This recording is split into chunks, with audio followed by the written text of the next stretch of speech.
ಯೋಚನೆಗಳೇ ನಿಲ್ತಾ ಇಲ್ಲ. ಮೈಂಡ್ ಎಷ್ಟು ಡಿಸ್ಟರ್ಬ್ ಆಗಿದೆ ಅಂತ ಅಂದ್ರೆ ನಿಮಗೆ ಕಂಟ್ರೋಲ್ಗೆ ಸಿಗ್ತಾ ಇರೋದಿಲ್ಲ ಮೈಂಡು. ಸೊ ಅಷ್ಟೊಂದು ಯೋಚನೆಗಳು ತುಂಬೋಗ್ಬಿಟ್ಟಿದೆ ನಿಮ್ಮ ಮೈಂಡಲ್ಲಿ. ಆ್ಯಂಡ್ ನಿದ್ದೆ ಬರ್ತಿರೋದಿಲ್ಲ, ಏನ್ ಮಾಡಬೇಕು ಅಂತ ಗೊತ್ತಾಗ್ತಿರೋದಿಲ್ಲ, ತುಂಬಾ ಸಿಟ್ಟು ಬರ್ತಾ ಇರುತ್ತೆ ಸುಮ್ಮನೆ. I mean completely you are disturbed. You can't control. ಅಷ್ಟೊಂದು ಯೋಚನೆಗಳು, ಅಷ್ಟೊಂದು ನೆಗೆಟಿವ್ ಥಾಟ್ಗಳು, ಅಷ್ಟೊಂದು ಓವರ್ ಥಿಂಕಿಂಗ್. ಸೊ ಇದಕ್ಕೆಲ್ಲ ಫುಲ್ ಸ್ಟಾಪ್ ಇಡೋದು ಹೇಗೆ ಆಗಿದ್ರೆ? ಓಕೆ, ಸೊ ಈ ವಿಡಿಯೋದಲ್ಲಿ ಅದಕ್ಕೆಲ್ಲ ಹೇಗೆ ಫುಲ್ ಸ್ಟಾಪ್ ಇಡೋದು ನಾನು ನಿಮಗೆ ಹೇಳ್ಕೊಡ್ತೀನಿ. ನೀವು ಮಾಡಬೇಕಾಗಿರೋದಿಷ್ಟೇ, ಈ ವಿಡಿಯೋನ ಕಂಪ್ಲೀಟ್ ಆಗಿ ನೋಡಿ ಅಂಡ್ ಸಬ್ಸ್ಕ್ರೈಬ್ ಮಾಡಿ. ಸೊ ನಾನು ನಿಮ್ಮ ಶ್ರೇಯ, ನೀವು ನೋಡ್ತಾ ಇದ್ದೀರಾ mind set Kannada YouTube channel. ಬನ್ನಿ ಈ ವಿಡಿಯೋನ ಸ್ಟಾರ್ಟ್ ಮಾಡೋಣ. ಗೈಸ್, ಟ್ರಸ್ಟ್ ಮೀ, ಇದು ನಿಮ್ಮೊಬ್ರದೇ ಪ್ರಾಬ್ಲಮ್ ಅಲ್ಲ. ಅಂಡ್ ಒಂದ್ಸತಿ ಇದನ್ನ ಫುಲ್ ಸ್ಟಾಪ್ ಇಟ್ಬಿಟ್ರೆ ಇನ್ ಯಾವತ್ತೂ ಬರೋದೇ ಇಲ್ಲ ಅಂತ ಅಲ್ಲ. ಸಿ, ನಾವು ಜೀವಂತವಾಗಿರೋವರೆಗೂ ಯೋಚನೆಗಳು, ನೆಗೆಟಿವ್ ಥಾಟ್ಸ್ಗಳು, ಸೊ ಇದೆಲ್ಲ ಕಾಮನ್. ಓಕೆ, ನಾವು ಓವರ್ ಥಿಂಕ್ ಮಾಡೋದು. ಬಟ್ ಅದನ್ನ ಕರೆಕ್ಟ್ ಟೈಮಿಗೆ ಹೇಗೆ ಅದನ್ನ ಫುಲ್ ಸ್ಟಾಪ್ ಇಟ್ಟು ಸರಿ ಮಾಡಬೇಕು ಅನ್ನೋದು ನಮಗೆ ಗೊತ್ತಿರಬೇಕು.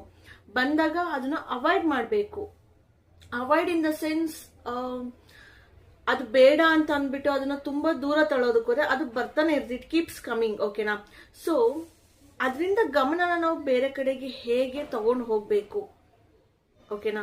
ಸೊ ಇದ್ರ ಬಗ್ಗೆ ನಾವು ಅಭ್ಯಾಸನ ಮಾಡ್ಕೋಬೇಕಾಗತ್ತೆ. ಅಂಡ್ ಆ ಥಾಟ್ಸ್ ಬಂದಾಗ ಆ ಥಾಟ್ಸ್ ನ ಬರೋದಕ್ ಬಿಟ್ಟು ಅದನ್ನ ಹೇಗೆ ನೆಕ್ಸ್ಟ್ ಬರ್ದಲೇ ಇರೋ ರೀತಿ ಮಾಡೋದು. ಸೊ ಇದನ್ನೆಲ್ಲ ನಾವು ಕಲಿಬೇಕಾಗುತ್ತೆ. ಓಕೆನಾ? ಅಂಡ್ ಬಿಲೀವ್ ಮೀ, ಇವನ್ ನನಗೂ ಕೂಡ ಈ ರೀತಿ ಆಗುತ್ತೆ. And I do this actually. ಓಕೆನಾ? ಸೊ ನಾನು ಈ ವಿಡಿಯೋದಲ್ಲಿ ಏನ್ ಹೇಳಿದೀನಿ, ನಾನು ಕೂಡ ಅದನ್ನ ಅಭ್ಯಾಸ ಮಾಡ್ತೀನಿ. ಸೊ ಇಲ್ಲ ಅಂತಂದ್ರೆ ಮೈಂಡ್ ಕಂಪ್ಲೀಟ್ಲಿ ಡಿಸ್ಟರ್ಬ್ ಆಗಿರುತ್ತೆ, ತುಂಬಾ ನಾಯ್ಸಿ ಅನ್ನಿಸ್ತಾ ಇರುತ್ತೆ. ಲೈಕ್ ಅಂದ್ರೆ ಎನರ್ಜಿ ಇರುತ್ತೆ ತುಂಬಾ ಎಲ್ಲ ಕೆಲಸ ಮಾಡೋದಕ್ಕೆ. ಬಟ್ ದ ಥಿಂಗ್ ಈಸ್, ಯಾವುದೋ ವರ್ಷ ನಡೆದಿರೋದು ಏನೋ ಒಂದು ಥಾಟ್ಸ್ ಬರೋದು, ಅಥವಾ ಇನ್ನೇನೋ ಮಾಡ್ಬೇಕು ಅನ್ಕೊಂಡೋಗ ಇದು ಈ ತರ ಆಗ್ಬಿಟ್ರೆ ಅಂತ ಅಂದ್ಬಿಟ್ಟು ನೆಗೆಟಿವ್ ಥಾಟ್ಸ್ಗಳು ಬರೋದು. ಸೊ ಈ ರೀತಿ ಕಾಮನ್ ಆಗಿ ಎಲ್ರಿಗೂ ಆಗುತ್ತೆ, ಇವನ್ ನನಗೂ ಆಗುತ್ತೆ. ಓಕೆನಾ? ಸೊ ಅದನ್ನ ಹೇಗೆ ನಾನು ಫುಲ್ ಸ್ಟಾಪ್ ಇಟ್ಟು ಸರಿ ಮಾಡ್ಕೋತೀನಿ ಅನ್ನೋದನ್ನ ಈ ವಿಡಿಯೋದಲ್ಲಿ ನಾನು ನಿಮಗೆ ಹೇಳ್ಕೊಡ್ತೀನಿ. ಅಂಡ್ ನೀವು ಕೂಡ ಇದನ್ನ ಟ್ರೈ ಮಾಡಬಹುದು. ಓಕೆನಾ? ಅಂಡ್ ಯಾವಾಗ್ಲೂ ಏನಾದ್ರೂ ಹೊಸದಾಗಿ ಮಾಡೋಣ ಅಂತ ಅಂದಾಗ ನಮ್ಮಿಂದ ಮಾಡೋದಕ್ಕೆ ಆಗ್ತಾ ಇರೋದಿಲ್ಲ, ನೆಗೆಟಿವ್ ಯೋಚನೆಗಳು ಜಾಸ್ತಿ ಬರ್ತಾ ಇರುತ್ತೆ. ಅಥವಾ ಇರೋ ಕೆಲಸನೇ ಕರೆಕ್ಟ್ ಆಗಿ ಮಾಡೋಣ ಅಂತ ಅಂದ್ರೆ ಅದು ಕೂಡ ಮಾಡೋದಕ್ಕೆ ಒಂಥರ ಹಿಂಸೆ, ಮನ್ಸೇ ಆಗ್ತಿರೋದಿಲ್ಲ, ಇಂಟ್ರೆಸ್ಟೇ ಬರ್ತಿರೋದಿಲ್ಲ. ಅಂಡ್ ಯಾವತ್ತೂ ನಡೆದಿರೋದು ನೆನಪಾಗಿ ಓಕೆ ಈ ಕೆಲಸ ಮಾಡಿದಾಗ ಅದೇ ರೀತಿ ಮತ್ತೆ ಆದ್ರೆ ಅನ್ನುವಂತಹ ಭಯ, ಓವರ್ ಥಿಂಕಿಂಗ್. ಸೊ ಇದೆಲ್ಲ ತುಂಬಾ ಕಾಡ್ತಿರುತ್ತೆ ನಮ್ಗಳಿಗೆ. ಕರೆಕ್ಟಾ? ಎಲ್ಲ ಹೇಗೆ ಅಂತ ಅಂದ್ರೆ ಇದು ನಿಲ್ಲೋದೇ ಇಲ್ಲ ಆಕ್ಚುಲಿ ಇವೆಲ್ಲ ಥಾಟ್ಸ್ಗಳು. ಸೊ ಆ ರೀತಿ ಕಂಟಿನ್ಯೂಸ್ ಆಗಿ ಬರ್ತಾನೆ ಇರುತ್ತೆ. ಓಕೆನಾ? ಅನುಭವ ಆಗಿರುತ್ತಲ್ವಾ ನಿಮ್ಗೂನು. ಅಂಡ್ ಇದ್ರ ಜೊತೆಗೆ ಜನರ ಬಗ್ಗೆ ಕೂಡ ಯೋಚನೆ, ಅವ್ರು ಏನ್ ಅನ್ಕೋತಿದಾರೋ ಅಂತ ಅಂದ್ಬಿಟ್ಟು. ಸೊ ಇದು ಕೂಡ ಒಂದು ಮೇನ್ ಓವರ್ ಥಿಂಕಿಂಗ್ ಆಗಿರುತ್ತೆ ನಮ್ಮ ಮೈಂಡ್ ಅಲ್ಲಿ, ರೈಟ್? ಸೊ ಹಾಗಿದ್ರೆ ಇದನ್ನೆಲ್ಲ ಹೇಗೆ ನಿಲ್ಸೋದು, ಹೇಗೆ ನಿದ್ದೆ ಚೆನ್ನಾಗಿ ಬರೋ ರೀತಿ ಮಾಡೋದು, ಹೇಗೆ ಕೆಲಸಗಳನ್ನ ಚೆನ್ನಾಗಿ ಮಾಡ್ಕೊಂಡು ಹೋಗೋದು, ರೈಟ್? ಸೊ ಇದಕ್ಕೆಲ್ಲ ಏನಾದ್ರೂ ಒಂದು ದಾರಿ ಗೊತ್ತಿರ್ಬೇಕಲ್ವಾ ನಮ್ಗೆ. ಸೊ ಬನ್ನಿ ಈ ವಿಡಿಯೋದಲ್ಲಿ ಅದನ್ನ ನೋಡೋಣ. ಸಿ, ಫಸ್ಟ್ ಥಿಂಗ್ ನಾನು ಏನು ಹೇಳೋದು ಅಂತ ಅಂದ್ರೆ, ನೀವು ಮೊದಲು ಬುದ್ಧಿವಂತರಾಗ್ಲೇಬೇಕು ಗೈಸ್. ಯಾವ ತರ ಅಂದ್ರೆ, ಈ ಯೋಚನೆಗಳು, ಈ ಓವರ್ ಥಿಂಕಿಂಗ್ ಇಂದ ನನಗೇನ್ ಆಗ್ತಾ ಇದೆ, ನನಗೇನ್ ಲಾಭ ಆಗ್ತಾ ಇದೆ, ನನಗೆ ಹಣ ಬರ್ತಿದ್ಯಾ, ಆರೋಗ್ಯ ಬರ್ತಿದ್ಯಾ, ಖುಷಿ ಸಿಗ್ತಿದ್ಯಾ. ಸಿ, ನಿಮ್ಗೆ ಏನು ಒಳ್ಳೇದು ಸಿಗ್ತಾ ಇದೆ ಅನ್ನೋದನ್ನ ಜಸ್ಟ್ 10 ನಿಮಿಷ ಕೂತ್ಕೊಂಡು ನೀವು ಯೋಚನೆ ಮಾಡಲೇಬೇಕು, ಅನಲೈಸ್ ಮಾಡ್ಕೊಳ್ಳೇಬೇಕು. ನಿಮ್ಮನ್ನ ನೀವು, ಈ ಯೋಚನೆಗಳನ್ನ ನೀವು ಅನಲೈಸ್ ಮಾಡಲೇಬೇಕು. ಸೊ ಅದಕ್ಕೆ ಆನ್ಸರ್ ಏನ್ ಸಿಗುತ್ತೆ ಅಂತ ಟ್ರೈ ಮಾಡಿ ನೋಡಿ ನೀವು. ನಿಮಗೆ ಇದರಿಂದ ತುಂಬಾ ಹಣ, ಆಸ್ತಿ, ಖುಷಿ, ನೆಮ್ಮದಿ ಎಲ್ಲ ಸಿಗ್ತಿದೆ ಅಂದ್ರೆ okay, you can continue over thinking. ಓಕೆನಾ? ನೀವು ಕಂಟಿನ್ಯೂ ಮಾಡಿ. ಸಪೋಸ್ ನಿಮ್ಮ ಆನ್ಸರ್ ಅಲ್ಲಿ ಯಾವುದೂ ಸಿಗ್ತಾ ಇಲ್ಲ, ಇನ್ನು ಎಲ್ಲ ಹಾಳಾಗ್ತಾ ಇದೆ ಅಂತ ಅಂದ್ರೆ ಈ ಕ್ಷಣನೇ ನೀವು ಅಲರ್ಟ್ ಆಗ್ಬೇಕು. ಇದ್ರ ಮೇಲೆ ನೀವು ವರ್ಕ್ ಮಾಡಲೇಬೇಕು. ಅರ್ಥ ಆಯ್ತಾ? ನೋಡಿ, ನಾನೇನ್ ಹೇಳೋದು ಅಂದ್ರೆ, ನಿಮ್ಮ ಮೆಂಟಲ್ ಹೆಲ್ತ್ ಮುಂದೆ ಯಾವುದೂ ಇಲ್ಲ, ಯಾವುದು ಸರಿಸಮ ಅಲ್ಲ ನಿಮ್ಮ ಮೆಂಟಲ್ ಹೆಲ್ತ್ ಮುಂದೆ. ಓಕೆನಾ? ಈಗ ಫಾರ್ ಎಕ್ಸಾಂಪಲ್, ಎಲ್ಲೋ ಹೋಗ್ತೀರಾ, 1,000 ಜಾಗದಲ್ಲಿ 5,000 ಖರ್ಚಾಗ್ಬಿಡ್ತು, ಅದನ್ನೇ ಕೊರಗ್ತಾ ಕೂರ್ತೀರಾ, ಅದನ್ನೇ ಕೊರಗಿ ನಿದ್ದೆ ಹಾಳು ಮಾಡ್ಕೊಂಡು, ನೆಮ್ಮದಿ ಹಾಳು ಮಾಡ್ಕೊಂಡು, ನಿಮ್ಗೆ ಇಷ್ಟ ಆಗಿರೋರ್ ಜೊತೆನೂ ಚೆನ್ನಾಗಿ ಸಮಯ ಕಳೆಯೋಕ್ಕಾಗದೆ, ಸೊ ಈ ರೀತಿ 1 ಡೇ ಅಥವಾ 2 ದಿನ ಅಥವಾ 1 ವಾರ ಹಾಳು ಮಾಡ್ಕೊಳ್ತೀರಾ. ಇದು ಸರಿನಾ? ಮಾಡ್ತೀರಲ್ವಾ ಈ ತರ ನೀವೆಲ್ರು? ಸೊ ಅದ್ರ ಬದಲು ದಟ್ಸ್ ಓಕೆ, ದುಡ್ಡು ಮತ್ತೆ ದುಡಿಯೋಣ. ನನ್ನ ಮೆಂಟಲ್ ಹೆಲ್ತ್ ಇಂಪಾರ್ಟೆಂಟ್, ನನಗೆ ನನ್ನ ನಿದ್ದೆ ಇಂಪಾರ್ಟೆಂಟ್, ನನ್ನ ನೆಮ್ಮದಿ ಇಂಪಾರ್ಟೆಂಟ್. ಸೊ ಈ ರೀತಿ ಯಾಕೆ ನೀವು ಅನ್ಕೋಬಾರ್ದು? ಸೊ ಈ ರೀತಿ ಅನ್ಕೊಳ್ಳಿ, ನೀವು ಇಂಪಾರ್ಟೆಂಟ್ ಫಸ್ಟ್, ದುಡ್ಡಲ್ಲ. ಸಿ ಇದೊಂದು ಎಕ್ಸಾಂಪಲ್ ಅಷ್ಟೇ. ಮೇ ಬಿ ಈ ತರ ಹಲವಾರು ಇನ್ಸಿಡೆಂಟ್ಗಳು ನಡೀಬಹುದು ಲೈಫಲ್ಲಿ. ಅಥವಾ ಎಲ್ಲೋ ಹೋಗಿರ್ತೀರ, ಯಾರೋ ಏನೋ ಅಂದ್ರು ನಿಮ್ಗೆ, ಓಕೆನಾ? ಸೊ ಅದ್ರ ಬಗ್ಗೆನೇ ಯೋಚನೆ ಮಾಡ್ಕೊಂಡು ಕೂತ್ಕೋತೀರ, ಹಿಂಗಂದ್ರು ಅಂತ. ಅವ್ರು ಯಾರೋ ಏನೋ ಅಲ್ಲ ಅಂದ್ರು, ಬಿಟ್ಬಿಡಿ. ಅವ್ರಿಗೂ ನಿಮ್ಗೂ ಏನ್ ಸಂಬಂಧ? ಸೊ ನೀವ್ ಯಾಕೆ ಅವ್ರಿಗೆ ಅಷ್ಟೊಂದು ಬೆಲೆ ಕೊಡ್ತಿದ್ದೀರಾ, ನಿಮ್ ಲೈಫಲ್ಲಿ ಅಷ್ಟೊಂದು ಜಾಗ ಕೊಡ್ತಿದ್ದೀರಾ? ಜಸ್ಟ್ ಅದನ್ನ ಅಲ್ಲಿಗೆ ಬಿಟ್ಬಿಡಿ. ಸಿ ಯಾವುದೋ ₹1 ಹೋಯ್ತು, ₹10 ಹೋಯ್ತು, ₹1000 ಹೋಯ್ತು ಅಂತ ಯೋಚನೆ ಮಾಡಿ ನಿಮ್ ಹೆಲ್ತ್ ಹಾಳು ಮಾಡ್ಕೊಂಡ್ರೆ ನೆಕ್ಸ್ಟ್ ಇನ್ನು ಡಬಲ್ ಹಾಸ್ಪಿಟಲ್ಗೆಲ್ಲ ನಾವು ಸುರಬೇಕಾಗತ್ತೆ. ಅಂಡ್ ನಿಮ್ಗೆ ಎಲ್ರಿಗೂ ಗೊತ್ತಿದೆ ಹಾಸ್ಪಿಟಲ್ಗೆ ಹೋದ್ರೆ ಯಾವ ರೀತಿ ಖರ್ಚಾಗುತ್ತೆ ಅಂತ ಅಲ್ವಾ? ಸೊ ಅದೆಲ್ಲದಕ್ಕಿಂತ ಫಸ್ಟ್ ಫಿಸಿಕಲ್ ಹೆಲ್ತ್ ಮೇಲೆ ಒಂದೇ ಗಮನ ಕೊಡೋದಲ್ಲ, ನಿಮ್ಮ ಮಾನಸಿಕ ಆರೋಗ್ಯದ ಬಗ್ಗೆ ಕೂಡ ಗಮನ ಕೊಡಬೇಕು. ಒಂದು ಆಂಗ್ಸೈಟಿ, ಡಿಪ್ರೆಷನ್ಗೆ ಒಂದ್ಸತಿ ಒಳಗಾದ್ರೆ ತುಂಬಾ ಕಷ್ಟ ಆಗುತ್ತೆ ಅದರಿಂದ ಆಚೆ ಬರೋದಕ್ಕೆ. ಬಟ್ ಬರಬಹುದು, ಪಾಸಿಬಿಲಿಟಿ ಇದೆ. The thing is prevention is better than cure ಅಂತಾರಲ್ಲ. ಸೊ ಆ ರೀತಿ ನಾವು ಪ್ರಿವೆನ್ಷನ್ ಮಾಡ್ಕೊಬಿಟ್ರೆ ಬೆಟರ್ ಅಲ್ವಾ? ಅದ್ರೊಳಗೆ ಹೋಗಿ ಅನುಭವಿಸಿ ಮತ್ತೆ ಅದರಿಂದ ಹೊರಗೆ ಬರೋದಕ್ಕೆ ಟ್ರೈ ಮಾಡೋ ಬದಲು. ಕರೆಕ್ಟ್ ಅಲ್ವಾ? ಅಂಡ್ ನೀವ್ ಅನ್ಬೋದು, ಏನ್ ಮೇಡಮ್ ನೀವ್ ಹಿಂಗ್ ಅಂತೀರಾ, ಈಗ 1,000 ಜಾಗ 5,000 ಖರ್ಚಾದ್ರೆ ಬೇಜಾರಾಗಲ್ವಾ, ಯೋಚನೆ ಬರಲ್ವಾ? ಅಥವಾ ಯಾರೋ ಏನೋ ಅಂದ್ರೆ ಯೋಚನೆ ಬರೋದಿಲ್ವಾ? ಸಿ ನಾನು ಹೇಳೋದಿಷ್ಟೇನೆ, ಬೇಜಾರಾಗುತ್ತೆ, ಅಳುನೂ ಬರಬಹುದು, ನಿಮ್ಗೆ ಕೋಪನೂ ಬರ್ಬೋದು, ಓಕೆನಾ? ಅದನ್ನೆಲ್ಲ ಕಂಟ್ರೋಲ್ ಮಾಡ್ಕೊಳ್ಳಿ ಅಂತ ಇಲ್ಲ. ಸೊ ಲೆಟ್ ಇಟ್ ಕಮ್, ಬರ್ಲಿ. ಎಷ್ಟೊತ್ತು? 10 ನಿಮಿಷ, 15 ನಿಮಿಷ, ಓಕೆ, ಅರ್ಧ ಗಂಟೆನ ಟೈಮ್ ಕೊಡಿ ಅದಕ್ಕೆ. ಅದಾಗಿದ್ ನೆಕ್ಸ್ಟ್ ಸಿ 30 ಮಿನಿಟ್ಸ್ ನಿಮ್ಗ ಒಂದು ಎಮೋಷನ್ಸ್ ಇತ್ತ, ಓಕೆ, ಒಂದು ಡಿಸೈಡ್ ಆಗ್ಬಿಡ್ಬೇಕು ಪಟ್ ಅಂತ. ಅದಾಗಿದ್ ನೆಕ್ಸ್ಟ್ ಮಿನಿಟ್ಟೆ, ಓಕೆನಾ? ನೆಕ್ಸ್ಟ್ ಮಿನಿಟ್ಟೇನೆ ನೀವು ಪಟ್ ಅಂತ ಚೇಂಜ್ ಆಗ್ಬೇಕು, ರಿಯಾಲಿಟಿಗೆ ಬರಬೇಕು. ಇವತ್ತಿಂದ ಏನಿದೆ ಖುಷಿ, ಅದನ್ನ ಖುಷಿ ಪಡೋದಕ್ಕೆ, ಇವತ್ತಿನ ದಿನ ಏನಿದೆ ಅದನ್ನ ಜೀವಿಸೋದಕ್ಕೆ ನೀವು ರೆಡಿ ಆಗ್ಬೇಕು, ಸ್ಟಾರ್ಟ್ ಮಾಡ್ಬೇಕು. ಅರ್ಥ ಆಗ್ತಿದ್ಯಾ? ಸೊ ನಿಮ್ಮ ಥಿಂಕಿಂಗ್ ಕೆಪಾಸಿಟಿ ಆ ರೀತಿ ಚೇಂಜ್ ಮಾಡ್ಕೊಳ್ಳಿ. ಏನಾದ್ರೂ ಆದಾಗ ಅದನ್ನ ಬೇಗ ಹೇಗೆ ಒಂದು ಮೈಂಡ್ ಅಲ್ಲಿ ಸೆಟ್ ಮಾಡ್ಕೋಬೇಕು ಅನ್ನೋದನ್ನ, ಒಂದು ಕ್ಲಾರಿಟಿ ತಗೋಬಿಡ್ಬೇಕು. ಒಂದು ಸೊಲ್ಯೂಷನ್ ಸಿಗುತ್ತಾ, ಸೊಲ್ಯೂಷನ್ ಇದೆಯೇನೋ, ಓಕೆ ಮಾಡ್ತೀನಿ. ಯಾವ್ದು ಸೊಲ್ಯೂಷನ್ ಇಲ್ಲ, ಓಕೆ ಬಿಟ್ಬಿಡು. ಸೊಲ್ಯೂಷನ್ ಇಲ್ದಿದ್ ಬಗ್ಗೆ ಯೋಚನೆ ಮಾಡಿ ಏನ್ ಯೂಸು? ಸಿ ಎಲ್ಲದಕ್ಕೊಂದು ಲಿಮಿಟ್ ಸೆಟ್ ಮಾಡ್ಕೋಬೇಕಾಗತ್ತೆ. ನೀವು ತಿಂಗಳಾನ್ಗಟ್ಲೆ, ವರ್ಷಾನ್ಗಟ್ಲೆ ಅದೊಂದ್ರ ಬಗ್ಗೆ ಯೋಚನೆ ಮಾಡ್ಕೊಂಡು ಕೂರೋದ್ ಬದಲು ಅರ್ಧ ಗಂಟೆ 10 ನಿಮಿಷ ಅಷ್ಟೇ ಮುಗೀತ್. Next you should be a different person, ಓಕೆನಾ? ಸಿ ಇದು ಪಾಸಿಬಲ್ ಇದೆ, ನೀವು ಅಭ್ಯಾಸ ಮಾಡ್ಕೋಬೇಕಷ್ಟೇನೆ, ಯಾವುದು ಇಂಪಾಸಿಬಲ್ ಅಂತ ಇಲ್ಲ, ಓಕೆನಾ? ನನ್ಗಿಂತ, ನನ್ನ ನೆಮ್ಮದಿಗಿಂತ ಇದು ಯಾವುದು ದೊಡ್ಡದಲ್ಲ ಅನ್ನೋದು ನೀವು ಫಸ್ಟ್ ರಿಯಲೈಸ್ ಮಾಡ್ಕೊಳ್ಳಿ. ಗೊತ್ತಾಗ್ತಿದೆಯಾ? ಅಂಡ್ ಲೈಫಲ್ಲಿ ತುಂಬಾ ಅತಿಯಾಗಿ ಏನೇನೋ ಪ್ಲಾನ್ ಮಾಡ್ಕೋಬೇಡಿ. ಯಾಕಂದ್ರೆ ಪ್ಲಾನ್ ಪ್ರಕಾರ ಯಾವುದು ನಡೆಯೋದಿಲ್ಲ ಇಲ್ಲಿ.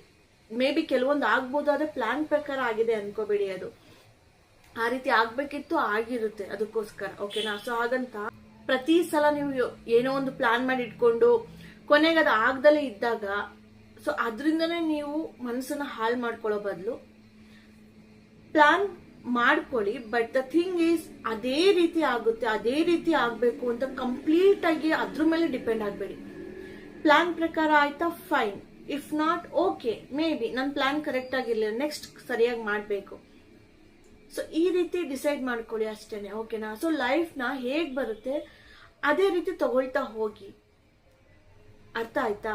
ಸೊ ದುಃಖ ಪಡುವಂಥದ್ದು ಏನಿಲ್ಲ, ಬಿಕಾಸ್ ನಾವಿಲ್ಲಿ ಏನು ತಗೊಂಡ್ ಬಂದಿಲ್ಲ, ಏನೋ ತಗೊಂಡು ಹೋಗೋದಿಲ್ಲ ಲೈಫಲ್ಲಿ. ಸೊ ಇದ್ದಾಗ ಸುಮ್ಮನೆ ಎಲ್ಲ ನಾನೇ, ಎಲ್ಲ ನಂದೇ ಅನ್ನೋ ರೀತಿ ಆಡ್ತೀವಿ, ಕರೆಕ್ಟಾ? ಸೊ ಇದನ್ನ ಅರ್ಥ ಮಾಡ್ಕೋಬೇಡಿ ನೀವು, ಓಕೆ? ಸೊ ಎಲ್ಲ ಹಣೆ ಬರದಲ್ಲಿ ಇದ್ದಂಗೆ ಆಗೋದು, ಹಾಗಂತ ಪ್ರಯತ್ನ ಪಡಬೇಡಿ ಅಂತಿಲ್ಲ. ಪ್ರಯತ್ನ ಪಡಿ, ಪ್ಲಾನ್ಗಳು ಮಾಡಿ. ಆದ್ರೆ ಅದು ಏನಾದ್ರೂ ಹೆಚ್ಚು ಕಡಿಮೆ ಆದಾಗ ನಿಮ್ಮ ಮನಸ್ಸಿನ ಮೇಲೆ ಪರಿಣಾಮ ಬೀರೋ ರೀತಿ ಮಾತ್ರ ಅದ್ರ ಮೇಲೆ ಡಿಪೆಂಡ್ ಆಗೋದಕ್ಕೆ ಹೋಗ್ಬೇಡಿ. ಅರ್ಥ ಆಯ್ತಾ? ಅದೇನ್ ಬರ್ಲಿ, ಅದೇನಾಗುತ್ತಾಗ್ಲಿ, ಬಂದಿದ್ನ ಸ್ವೀಕರಿಸ್ತೀನಿ ಅಂತ ದೇವ್ರ ಮೇಲೆ ಭಾರ ಹಾಕಿ ಬಿಟ್ಬಿಡಿ ಅದನ್ನ ಅಲ್ಲಿಗೆನೆ. ಸೊ ನಿಮ್ ಮನ್ಸು ನಿರಾಳ ಆಗುತ್ತೆ. ಅರ್ಥ ಆಯ್ತಾ? ಓಕೆ, ಇದೆಲ್ಲ ಒಂದ್ ಕಡೆ ಆಯ್ತು, ನಮ್ಮಲ್ಲಿ ನಾವು ನಮ್ಮ ಮೈಂಡ್ ಸೆಟ್ ಅಲ್ಲಿ ಚೇಂಜ್ ಮಾಡ್ಕೊಳ್ಳೋದು ಅಲ್ವಾ? ಸೊ ಇನ್ನೊಂದಿದೆ, ಕೆಲವೊಂದು ರುಟೀನ್ ನಾವು ಫಾಲೋ ಮಾಡ್ಬೇಕಾಗುತ್ತೆ. ಗೊತ್ತಾಯ್ತಾ. ಸ್ಪಿರಿಚುವಲ್ ವೇನಲ್ಲೂ ಸೊಲ್ಯೂಷನ್ಸ್ ನಾವು ಕಂಡ್ಕೋಬೇಕಾಗುತ್ತೆ. ಮೇ ಬಿ ಕೆಲವೊಬ್ರಿಗೆ ಯೋಗ ಮಾಡೋದ್ರಿಂದ ಓವರ್ ಥಿಂಕಿಂಗ್ ಕಡಿಮೆ ಆಗ್ಬೋದು, ಕೆಲವೊಬ್ರಿಗೆ ಧ್ಯಾನ ಮಾಡೋದ್ರಿಂದ ಮನಸ್ಸು ಶಾಂತವಾಗ್ಬೋದು. ಸೊ ಈ ತರ ಹಲವಾರು ವಿಧ ಇದೆ. ಅದರಲ್ಲಿ ತುಂಬಾ ಈಸಿಯೆಸ್ಟ್ ಅಂಡ್ ಕ್ವಿಕ್ಕೆಸ್ಟ್ ವೇ ನಾನು ಹೇಳ್ಬೇಕಂದ್ರೆ ಬ್ರೀದಿಂಗ್ ಎಕ್ಸರ್ಸೈಸ್. ನನ್ನ ಪ್ರೀವಿಯಸ್ ವಿಡಿಯೋಗಳಲ್ಲೂ ಮೆನ್ಷನ್ ಮಾಡಿದ್ದೀನಿ. ಇನ್ ಕೇಸ್ ನೀವು ನೋಡಿಲ್ಲ ಅಂದ್ರೆ, ನಿಮ್ಮ ಮೈಂಡ್ ನ ಕಾಮ್ ಮಾಡೋದಕ್ಕೆ ಈಸಿಯೆಸ್ಟ್ ವೇ ಅಂದ್ರೆ ಈ ಬ್ರೀದಿಂಗ್ ಎಕ್ಸರ್ಸೈಸ್. ಡೀಪ್ ಬ್ರೀದಿಂಗ್ ನೀವು ಪ್ರಾಕ್ಟೀಸ್ ಮಾಡ್ಕೊಳ್ಳಿ. ಲೈಕ್ ಬ್ರೀದ್ ಇನ್ ಮಾಡಿ, ಬ್ರೀದ್ ಔಟ್ ಮಾಡಿ, ಡೀಪ್ ಬ್ರೆತ್. ಓಕೆನಾ. ಸೊ ನಿಧಾನವಾಗಿ ಮಾಡಿ ಅಂಡ್ ನಿಮ್ಮ ಉಸಿರಾಟದ ಮೇಲೆ ಗಮನ ಕೊಡಿ. ಸೊ ಹೇಗೆ ಮೇಡಮ್ ಗಮನ ಕೊಡೋದು ಅಂತ ಅಂದ್ರೆ, ನೀವು ಈಸಿಯಾಗಿ ಹೇಗೆ ಮಾಡ್ಕೊಳ್ಳೋದು ಇದನ್ನ ಗಮನ ಉಸಿರಾಟದ ಮೇಲೆ ಹೋಗೋ ರೀತಿ ಅಂದ್ರೆ, ಕೌಂಟ್ ಮಾಡಿ 50 ಸಲ ಈ ಡೀಪ್ ಬ್ರೀದ್ ಇನ್ ಬ್ರೀದ್ ಔಟ್ ಮಾಡ್ಬೇಕು ನೀವು. ಓಕೆ. ಸೊ ಒಂದ್ಸತಿ ಒಳಗೆ ಉಸಿರು ತಗೊಂಡು ಒಂದ್ಸತಿ ಆಚೆಗೆ ಬಿಟ್ಟಾಗ ಅದು 1 ಕೌಂಟ್. ನೆಕ್ಸ್ಟ್ ಮತ್ತೆ ಒಳಗೆ ತಗೊಂಡು ಹೊರಗೆ ಆಚೆ ಉಸಿರು ಬಿಟ್ಟಾಗ 2. ಸೊ ಈ ರೀತಿ ನೀವು ಕೌಂಟ್ ಮಾಡ್ತಾ ಹೋದಾಗ ನಿಮ್ಮ ಗಮನ ಆಟೋಮೆಟಿಕ್ ಆಗಿ ನಿಮ್ಮ ಉಸಿರಾಟದ ಮೇಲೆ ಬರುತ್ತೆ, ಕೌಂಟಿಂಗ್ ಮೇಲೆ ಬರುತ್ತೆ. ಇದನ್ನ 50 ಸತಿ ಮಾಡಿ. ಓಕೆನಾ. ಅಂಡ್ ಹೋಗ್ತಾ ಹೋಗ್ತಾ ಇನ್ಕ್ರೀಸ್ ಮಾಡ್ತಾ ಹೋಗಿ 100 ಟೈಮ್ಸ್ ಮಾಡಿ ಇದನ್ನ. ಓಕೆನಾ. ಸೊ ಅವಾಗ ಏನಾಗುತ್ತೆ, ಮೈಂಡ್ ಸ್ಲೋಲಿ ಕಾಮ್ ಆಗ್ತಾ ಬರುತ್ತೆ. ಎಲ್ಲಾ ನಿಮ್ಮ ಥಾಟ್ಸ್ಗಳು ಮಾಯ ಆಗ್ತಾ ಬರುತ್ತೆ. ಯಾಕಂದ್ರೆ ನಿಮ್ಮ ಗಮನ ಇರೋದು ಉಸಿರಾಟದ ಮೇಲೆ ಇವಾಗ. ಅಂಡ್ ಡೀಪ್ ಬ್ರೆತ್ ತಗೊಂಡಾಗ ಕಂಪ್ಲೀಟ್ ಆಗಿ ಆಕ್ಸಿಜನ್ ಬಾಡಿಯಲ್ಲಿ ಹೋದಾಗ ಸೊ ಬ್ರೈನ್ ಕೂಡ ರಿಲೀಫ್ ಆಗುತ್ತೆ, ರಿಲ್ಯಾಕ್ಸ್ ಆಗ್ತಾ ಹೋಗುತ್ತೆ. ಅರ್ಥ ಆಯ್ತಾ. ಇದನ್ನ ಬೆಳಗ್ಗೆ ಎದ್ದಾಗ ಮಾಡಿ 5 ನಿಮಿಷ, ರಾತ್ರಿ ಮಲಗೋಕ್ ಮುಂಚೆ 5 ನಿಮಿಷ ಮಾಡಿ. ಅಂಡ್ ಬೆಳಗ್ಗೆ ರಾತ್ರಿನೇ ಅಂತಾನೆ ಅಲ್ಲ, ಇನ್ ಕೇಸ್ ಯಾವುದೋ ಒಂದು ಪರಿಸ್ಥಿತಿಲಿ ಇದ್ದೀರಾ, ಸೊ ತುಂಬಾ ಟೆನ್ಷನ್ ಆಗ್ತಿದೆ, ಆಂಗ್ಸೈಟಿ ಆಗ್ತಿದೆ, ಥಾಟ್ಸ್ಗಳನ್ನ ಕಂಟ್ರೋಲ್ ಮಾಡಕ್ ಆಗ್ತಿಲ್ಲ, ನಿದ್ದೆ ಬರ್ತಾ ಇಲ್ಲ, ಏನೋ ಭಯ ಆಗ್ತಿದೆ. ಸೊ ಈ ತರ ಯಾವುದೇ ಕ್ಷಣದಲ್ಲಿ ನಿಮಗೆ ಅನ್ನಿಸ್ಲಿ, ಮೇ ಬಿ ಎಕ್ಸಾಮ್ ಹಾಲ್ ಅಲ್ಲಿ, ಜಾಬ್ ಇಂಟರ್ವ್ಯೂಗಳಲ್ಲಿ, ಅಥವಾ ಮನೇಲಿ ಏನಾದ್ರು ಫಂಕ್ಷನ್ ಇದ್ದಾಗ, ಜಸ್ಟ್ 5 ಮಿನಿಟ್ಸ್ ಟೈಮ್ ತಗೊಂಡು ಈ ಬ್ರೀದಿಂಗ್ ಎಕ್ಸರ್ಸೈಸ್ ನ ನೀವು ಮಾಡಿ. ಓಕೆನಾ. ಸೊ ನಿಮಗೆ ಚೇಂಜಸ್ ಗೊತ್ತಾಗುತ್ತೆ. ಅವಾಗ ಮೈಂಡು ಪ್ರೆಸೆಂಟ್ ಟೆನ್ಸಿಗೆ ಬರುತ್ತೆ, ಪಾಸ್ಟ್ಗೂ ಹೋಗಲ್ಲ, ಫ್ಯೂಚರ್ಗೂ ಹೋಗೋದಿಲ್ಲ. ರೈಟ್. ಅಂಡ್ ಓವರ್ ಥಿಂಕಿಂಗ್ ಕೂಡ ಕಡಿಮೆ ಆಗ್ತಾ ಬರುತ್ತೆ. ಓವರ್ ಥಿಂಕಿಂಗ್ ಅಲ್ಲಿ ಇನ್ನೊಂದ್ ತರ ಇದೆ. ಲೈಕ್ ತುಂಬಾ ಗಾಬರಿ ಆಗ್ತಿರ್ತೀರ, ಹಂಗಾದ್ರೆ ಹೆಂಗೆ, ಹಿಂಗಾದ್ರೆ ಹೆಂಗೆ, ನಾನ್ ಮಾಡಿ ಸರಿಯಾಗಿ ಬರ್ಲಿಲ್ಲ ಅಂದ್ರೆ ಹೆಂಗೆ, ರಿಸಲ್ಟ್ ಸರಿಯಾಗಿ ಬರ್ಲಿಲ್ಲ ಅಂದ್ರೆ ಹೆಂಗೆ, ಅವ್ರು ಹೆಂಗೆ ಅಂತಾರೆ, ಇವ್ರು ಹಿಂಗ್ ಅಂತಾರೆ. ಸೊ ಇದೆಲ್ಲ ಆಗೋಕ್ ಮುಂಚೆನೆ ಯೋಚನೆ ಮಾಡ್ತೀರಾ ಕೆಲವೊಂದನ್ನ. ಇನ್ನ ಕೆಲವೊಂದನ್ನ ಆದ್ಮೇಲೆ ಇವ್ರು ಹಿಂಗ್ ಮಾಡಿದ್ರಲ್ಲ, ಹಂಗ್ ಮಾಡಿದ್ರಲ್ಲ ಅಂತ ಯೋಚನೆ ಮಾಡ್ತೀರಾ. ಒಂದನ್ನ ನೀವು ಮೈಂಡ್ ಅಲ್ಲಿ ಫಿಕ್ಸ್ ಮಾಡ್ಕೊಳ್ಳಿ. ಸೊ ಯಾವುದೇ ಒಂದನ್ನ ನೀವು ಕಾನ್ಫಿಡೆಂಟ್ ಆಗಿ ಮಾಡೋದಕ್ಕಾಯ್ತಾ, ಚೆನ್ನಾಗಿ ಮಾಡಿ. ಅಂಡ್ ನಾನ್ ಮಾಡಿರೋದು ಚೆನ್ನಾಗಿದೆ, ಕರೆಕ್ಟ್ ಆಗಿದೆ ಅನ್ನೋದು ನಿಮಗ್ ಗೊತ್ತಿರ್ಬೇಕು. ಬೇರೆಯವ್ರು ಏನಂತಾರೆ ಅದು ಬೇಕಾಗಿಲ್ಲ. ನಿಮಗ್ ಸ್ಯಾಟಿಸ್ಫ್ಯಾಕ್ಷನ್ ಇದೆಯಾ ಅಷ್ಟೇ ರೀ, ಯಾರಿಗೂ ತಲೆ ಕೆಡ್ಸ್ಕೋಬೇಡಿ. ಓಕೆನಾ. ನೆಕ್ಸ್ಟ್, ನಿಮ್ ಕೈಲಿ ಇಲ್ವಾ ಅದು, ಇನ್ ಕೇಸ್ ಏನೋ ಮಾಡಾಯ್ತು, ಇವಾಗ ಸರಿ ಮಾಡೋದಕ್ಕಾಗೋದಿಲ್ಲ, ದಟ್ಸ್ ಆಲ್ಸೋ ಫೈನ್. ನಾವೆಲ್ಲ ಹ್ಯೂಮನ್ ಬೀಯಿಂಗ್ಸ್, ತಪ್ಪಾಗೆ ಆಗುತ್ತೆ. ತಪ್ಪಾಯ್ತು ನನ್ನಿಂದನೂ, ನೆಕ್ಸ್ಟ್ ಸರಿ ಮಾಡ್ಕೊಳ್ಳೋಣ, ಸರಿ ಮಾಡ್ಕೋತೀನಿ, ನೆಕ್ಸ್ಟ್ ಪ್ರೂವ್ ಮಾಡ್ತೀನಿ ನಾನೇನು ಅಂತ ಡಿಸೈಡ್ ಆಗಿ ಛಲ ಬೆಳೆಸ್ಕೊಳ್ಳಿ. ಅಷ್ಟೇ ಅಲ್ವಾ, ಸಾಲ್ವ್ ಆಗೋಯ್ತು ಅಲ್ಲಿಗೆ. ನಿಮ್ಮಿಂದ ಮಾಡೋಕಾಯ್ತಾ ಮಾಡಿ, ಸೊಲ್ಯೂಷನ್ ಇಲ್ವಾ ಬಿಟ್ಬಿಡಿ ಅದನ್ನ ಅಲ್ಲಿಗೆನೆ. ಅರ್ಥ ಆಗ್ತಿದ್ಯಾ ನಿಮ್ಗೆ?